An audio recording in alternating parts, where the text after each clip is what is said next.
Today's guest on 98 Not Out is an old friend of mine. We go back many years, I think 12 years from looking at my notes.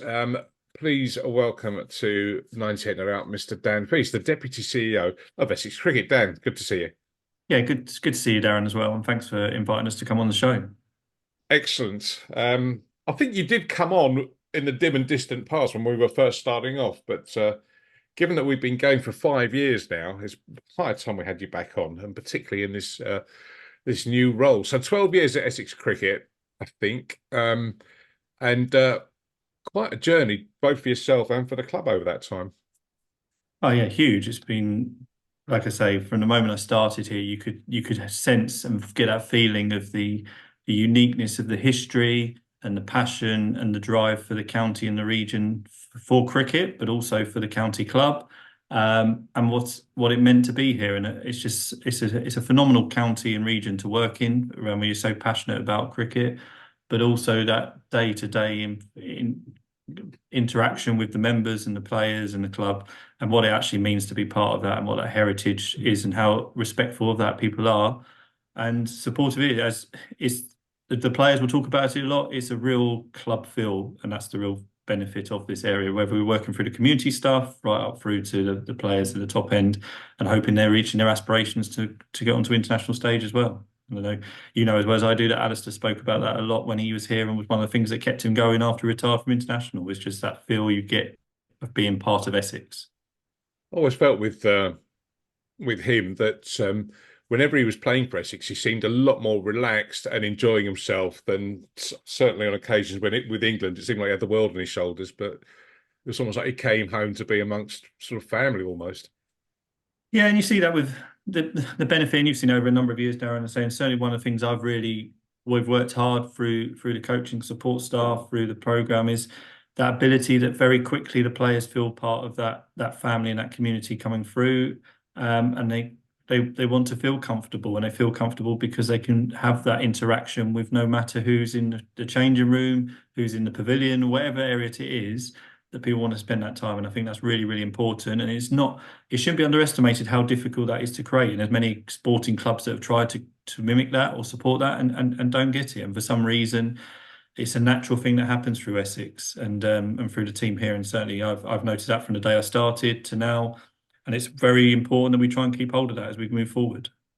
Yeah, I think that's a lesson that certainly some big football clubs are learning over the last couple of years, that you can't buy that togetherness and sort of unity of a high performing sports team.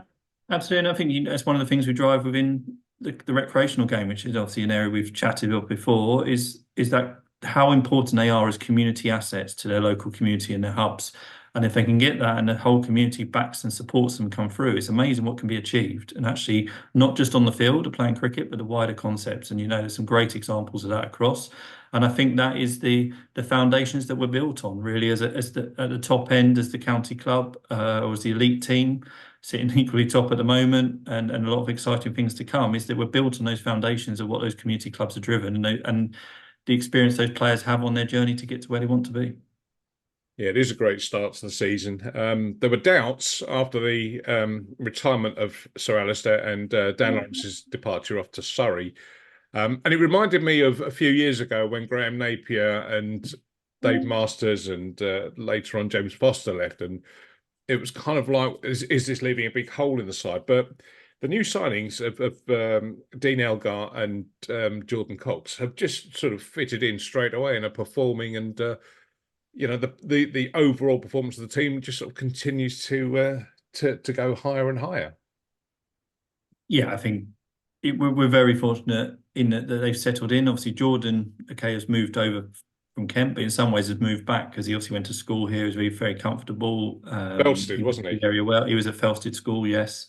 That's right. Dean is very obviously played a lot of cricket with Simon and knew that, and they were collectively. But again, it shows they wanted to be in an environment that was supportive for them on and off the field, and that's been really valuable in terms of that connection. But what I think we've created, and you shouldn't underestimate the role that Anthony plays in this, in his terms of his future planning and his transitional period. I don't think anyone was massively surprised that Alistair retired. Dan Lawrence, that's the nature of international and professional sport of where we are now, and going through. And good luck to him. And it's great that he's had a positive start at Surrey as well, because we wish him to do well. But one of the things Mags and his team do very well is they future plan and future proof. So how do we make sure those younger players, the likes of Noah Fain, who's played recently, and coming through, are ready to perform? And obviously Feroz as well is doing well. And then at the same time, how do we build that backbone? And Darren, you've been around a lot of sports. Having a backbone that's got experience and knowledge is valuable and vital to this. And I think the other person we should recognise that's been here a lot longer than some of us is Barry, and the work he does in terms of making sure those young players are ready to step in. They feel comfortable in the environment and coming through. And again, you only have to look at the second team this week at Hampshire, which I think is predominantly, we're trying to work out, we think it's probably the youngest second team we've put out, but they're all players that have come in and around that programme with Barry, and the role he plays in transitioning them up is vital. So you have to get that balance right. And I think that's where we're very, very good in terms of looking at where we are in the future. You can't guarantee success on the field, and in the current climate, you can't guarantee what the weather's going to do to help you in terms of that success. But having a clear culture that enables players to feel comfortable to perform and supportive is valuable. And I think that's planning. And already we're planning now, again, 3 or 4 years' times, players hopefully going off to play for England, or players maybe moving. The landscape of cricket is changing so quickly that you have to be having these conversations all the time. And how do you create that solid structure that you can build around? Yeah, I saw the progress of the second 11 this week, and Jamal Richards, another youngster that's sort of come through from being quite a young boy, that has come through the ranks. I think he got his rookie contract a couple of years ago, but now is just sort of starting to knock on the door. And I guess that's the sort of thing that you want, is homegrown talent just going all the way. And Essex has got a proud tradition of that. Absolutely, and you've got Ali Zebs down there at the moment as well around that. Charlie Allison, Benkenstein, slightly different, but again, we've brought him in and he's quickly developing in the role. I say Noah's in there at the moment, and it's vitally important, and you can't underestimate the work that takes place in those clubs. Like, so if you're heavily involved in local club cricket, those volunteers and the hours and the work that goes on. We're very lucky that we have a competitive Premier League as well, which is very good. You look at success across the Essex Premier League and the East Anglia Premier League in terms of club success in national competitions and programmes. And that's vitally important. And that whole thing has to connect up to provide the best opportunity for those players to perform. And you say Jamal has had a good couple of weeks. The interesting thing, and the bit that we're heavily working on, is that's their technical on-field. How do we make sure they've got their game awareness and their natural life skills outside of cricket, which gives them their comfort to know that they can carry on performing it the best way? Yeah, I'll keep banging on to anyone that will listen about the importance of club cricket and how the relationship between club and county, but also the increasingly high standard. If you go and watch any Essex Premier League fixture, the quality of play might surprise many people, but also some of the names that turn up. I mean, currently Jordan Silk has turned up at Brentwood. He's there overseas this year, but recently we've had Chris Green, JJ Smuts, Grant Rollison has reappeared at Billericay. These are top players coming to play, club cricket in this county. Yeah, and there's the attraction of Essex, which is helpful, and the attraction of, like you say, those strong clubs who build community aspects. So they make sure those players feel welcome. It's almost that similar culture that goes down through the system, which is vital. But you're right, you can go and watch them. And Anthony and Barry see that as vital in terms of those players' development, because that's where they get that broader match day experience, life skills, that little bit of extra pressure because they're now under pressure to perform when they come back to those places. And it's really, really important. And also, I think what you underestimate sometimes within club cricket is club cricket's probably still got that traditional element of cricket, that every wicket is slightly different. Every ground is slightly different. Playing at Billericay is totally different to playing at Wanstead, to totally different to playing at Frinton or wherever it is. So you've still got that broader life skill coming, and you know that certain grounds are going to be slightly more challenging. And that's part of that learning process that helps them to aid around when they're in those difficult situations, hopefully when they get into the top end. Or any level, they're able to cope with that, or have a coping mechanism to find a solution to that challenge. And we have a key thing about somehow we have to find a way of winning a game of cricket. That's the fundamental part of what we all take part in, and that's the beauty of why everyone enjoys sport. But fundamentally, why we love cricket is the unique challenges around that, the individualization within that team environment, and how do we collectively find a way to get out of this situation to win a game, whatever it may be. Now, Essex has been through a tricky couple of years, and thankfully are emerging through the end of a bit of a dark tunnel that the club's been through. Can you give us any update on fallout from the Newton report and any possible penalties the club might still face? Not really at the moment because it's with the independent regulator, which has been set up following the ICC report with the ECB. They have the copy of our report. We've fully gone through our process and been. They say it was a challenging period of time, but also you sometimes need those periods to actually reflect and learn and realise where your strengths and your areas of development are. And the process was clear. I think where we are now is waiting for the independent regulatory committee to explore what the options are on the support of that, and also in terms of the general broader support for the game and development to make it this ambition that they all have. It's the most inclusive sport around that point. But currently, we're just, I say we've finished our process. It's now working with ECB, but we haven't had a recent update in terms of where that is at the moment. Okay, thank you. More recently, there was an issue with Feroz Koushi's bat failing a test, but I've just seen the Wisdom Cricket podcast this week saying that no further action will be taken from that. Is that official? No, that's currently still with the independent regulator as well and going through, and they're just gathering information. We're lucky we have with our chair with Anu now, who's got that understanding of legal background. So we're creating information. It's opened up some discussions in the broader context of the game around those back gauges, but currently at the moment that's still with the independent regulator. So we're waiting for that process to go through as well. Okay.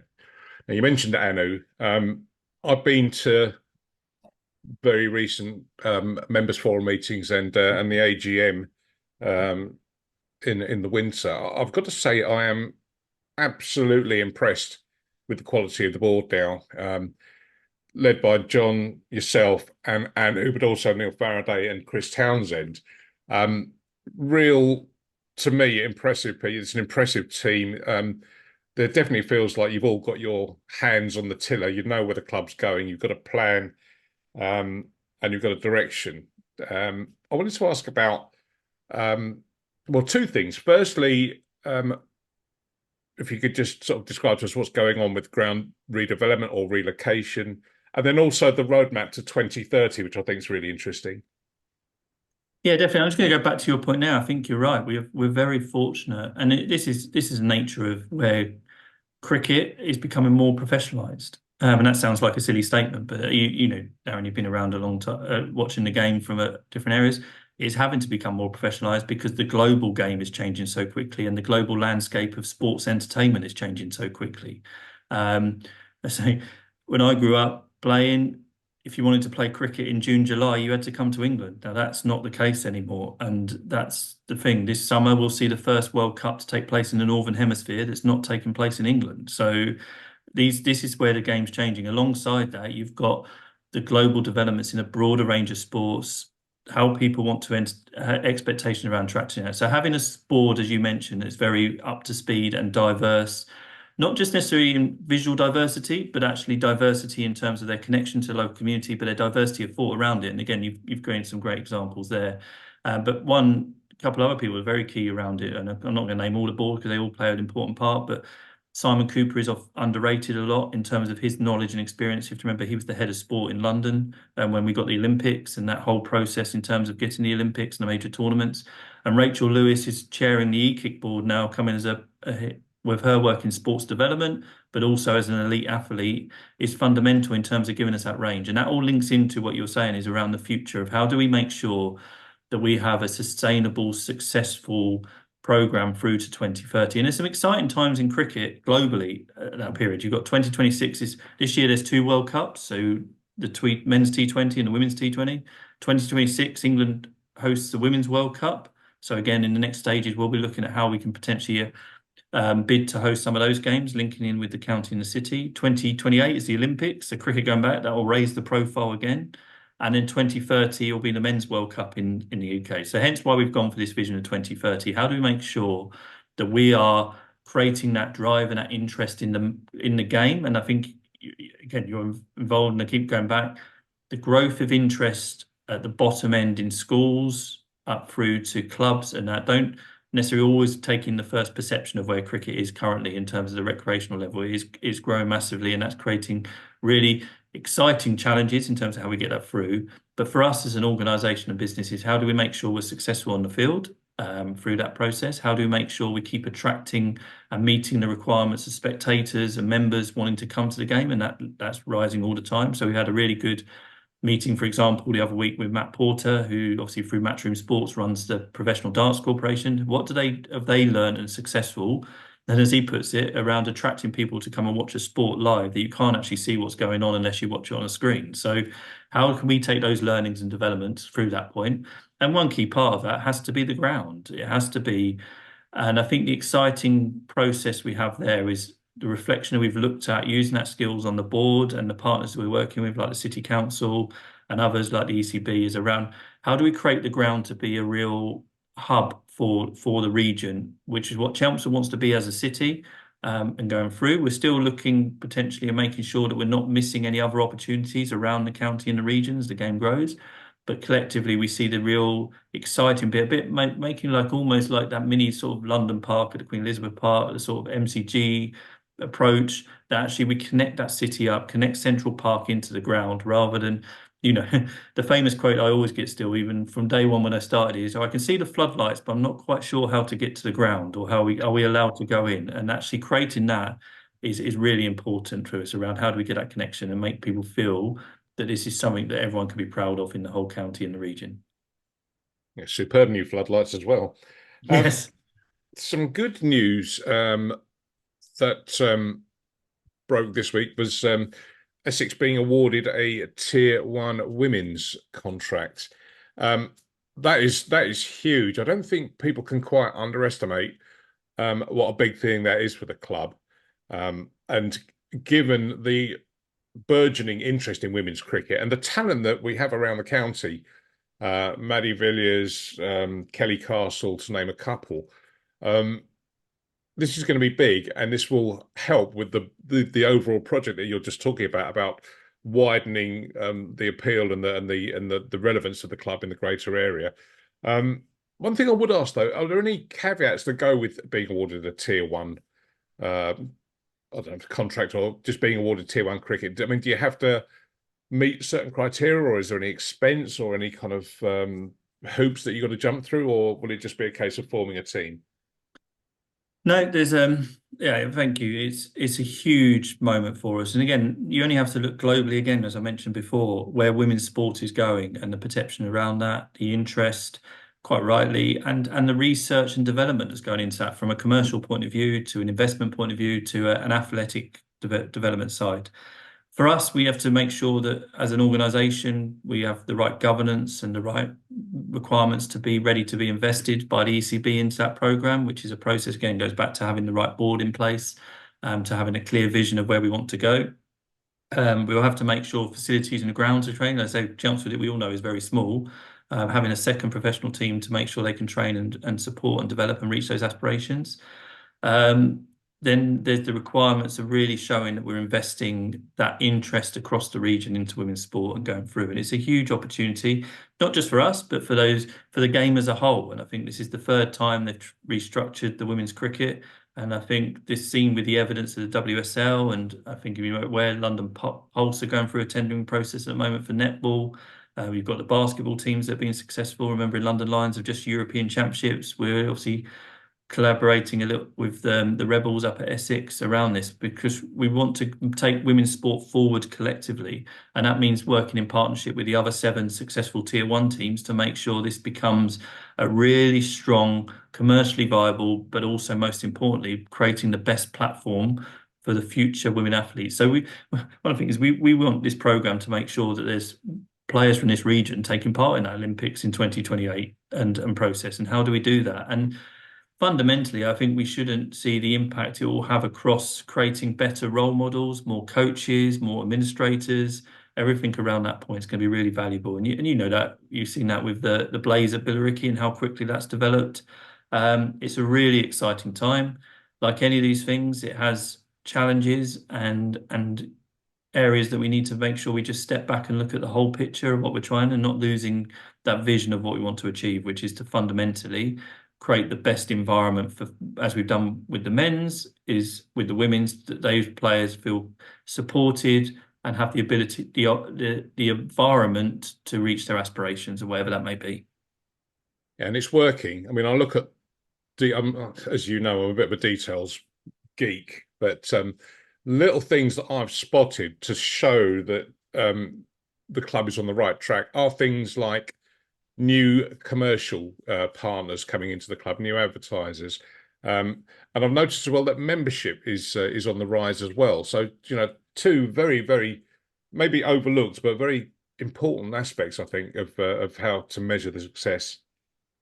Absolutely, and it is, and a good thing about the membership is the rise in the young members who are now wanting to be part and see and being part of that game. And obviously, it's a slightly different package you put together, but actually we're making it more attractive. And I think a key part is, how do we keep the character of the ground? Because it can often get lost when you're developing something. But little things we've done in terms of the learning we took last year from hosting Ireland and Bangladesh, and that community engagement and making it more welcoming, that finds. We've just set up a new sensory room at the ground, and we're offering sensory packs now to people coming into the ground. So how do we think and understand and listen to each part of that community that are coming, that want to be, because they all play a part, and if we can all get them engaged behind that collective uniqueness of Essex compared to anywhere else in the country, then we become a really strong, viable, sustainable business. I think that's a good point, and I think Essex, the players are and always have been supremely brilliant at engaging with the youngsters. I mean, I can talk from my personal experience of my son being very young and getting autographs and signed hats and being mascots and whatever else, but really developing a relationship with players and sort of being recognised. If he was sat there watching the game, whoever was on the boundary would come over, quick high five or something. And they're the things that flourish, and become and lead to, junior members, senior members, and develop. That's how you develop a sort of an inbuilt affinity with the club. And we saw that last week, didn't we? It was great, some of the stories that came back around, and we've done it before historically with Sam Cook being captain, and in him talking about coming to the ground as a young lad, being an Essex fan, and then walking out there, proudest moment across that road, leading the team out, was just something you can't buy. There's no way investing that, but actually it's really important you don't lose that, and making sure that we have that connection through that whole club to county piece, and whether it's through schools and everything. And again, like you say, they're really passionate about connecting with the youngsters around, but also understanding the journey they've been on, and recognizing the people that have supported them on that journey is really, really supportive as well. One last question, and I've got to ask it. The 100, is it perceived as a threat or an opportunity for Essex Cricket? The way I'm going to look at that, we have to be aware globally of where sports, entertainment, and everything's going through that point, and actually how do we use that as an opportunity. And again, going back to the tier one stuff, you cannot argue that the 100 has escalated women's cricket massively in terms of commercially and viewpoint and new fan engagement. So how do we use that in terms of making sure we have the right agreements in place to provide funding to us to continue support? And how do we make sure the right connection between us and the 100 teams is really, really important around that point. So I think we've got to make sure that we all have our own individual opinions around it. And the beauty about cricket is it is so adaptable and so ability. And there's no other sport where you have such a variety of formats being played and coming through. And we expect our athletes to be able to perform in each one of those formats. And I think that's going to adapt and change, the same as the product will change. But actually that creates opportunities in terms of we might have different memberships and fan engagement coming through that point. So there's a lot of clarity that needs to come out to make sure we're making the right decision. But the global landscape is moving so quickly in terms of that side of it, that we just need to make sure they're in the strongest place. For us as Essex, that if it helps to encourage more people to play, that actually in 20, 30 years' time, we still have strong players and strong clubs providing players to play at the elite level who are recognised from coming from local schools and local clubs up through the programme. That's got to be fundamental, because the landscape's going to get more and more crowded, and we actually have to make sure that they can see where those opportunities come from. So I've probably done a political answer to your question there, Darren, I but didn't really want to ask it, but I felt I I had to. know, but look, if it's attracting more people and it's raising conversations and it's creating interest in the game, that's what we're fundamentally here. Because if you don't have that customer base, whether that's the spectators or the players, then we're in a difficult situation. And I think we only have to go back when I say 12, 10 years ago, when people's perception was, well, there's not many people playing cricket, everyone's interest is gone. And in that 10 years period to where we are now, that globally it is clearly recognized as the second biggest sport in the world.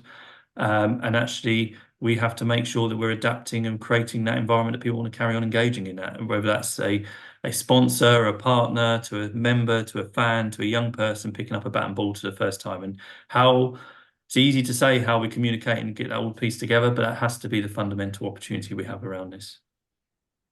Well, if nothing else, everyone's talking about cricket these days in a way that they probably weren't 10 years ago. So you're absolutely right. Dan, it's been an absolute pleasure to catch up. And again, congratulations on all the fantastic work that is going on at the club, and particularly with your involvement right the way through the different levels and strata of the game locally and in the region. So it's fantastic. And I can only see happy days ahead. Starting off with Essex winning the county championship, lifting the blast, and yeah, everything else that's on offer. I think it's going to be a big year for Essex cricket. Brilliant. Totally agree, Darren. Thank you very much, as always, for your support and your awareness of the game, because without shows like you, people won't be talking about the game. And that's what drives the right conversations to make sure we're making the right decisions for the long-term benefit for the game. Dan Feist, Deputy CEO of Essex Cricket, thanks for joining us. Thank you, everyone.